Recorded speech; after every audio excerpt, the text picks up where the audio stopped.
ክርስቶስ ቤተክርስቲያንን እንደወደዳት ባል ሚስቱን ይውደዳት ነው። በዚያው መጠን ነው የሚለው። ምን ማለት ነው? ክርስቶስ ቤተክርስቲያን ማለት እኛ ነን። ለእኛ ነፍሱን ሰጥቶ ነው የሞተው አይደል? ነፍሱን አንተ ለሚስት ነፍስ እስከ መስጠት ልትወዳት ይገባል ማለት ነው። በቃ ምንም ልረዳህ አልችልም። ይህን ከተረዳህ ትዳር ይሆናል። አሁን ለምሳሌ ይሄ ፕሮግራም በአሜሪካም በሌላውም ዓለም ላይ ይታያል። ኢትዮጵያ ውስጥ እንኳን አሁን የለም።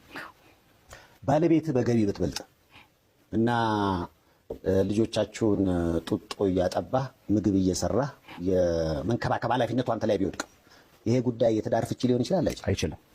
አይችልም። ታጠባለህ። ለምን እኔ እሷ ቤት ልጆቹን እያሳደገች እኔ ስሰራ ለምን የፍቺ ምክንያት አልሆነም? ለምን አልሆነም? እሷ ሴት ስለሆነች እኔ ወንድ ስለሆንኩ የሚባል ነገር የለም። ሌላ አስደናቂ ነገር ልንገርህ። እንግዲህ ይቅርታ ምንም ሪፈር ማድረገው መጽሐፍ ቅዱስ ስለሆነ ነው።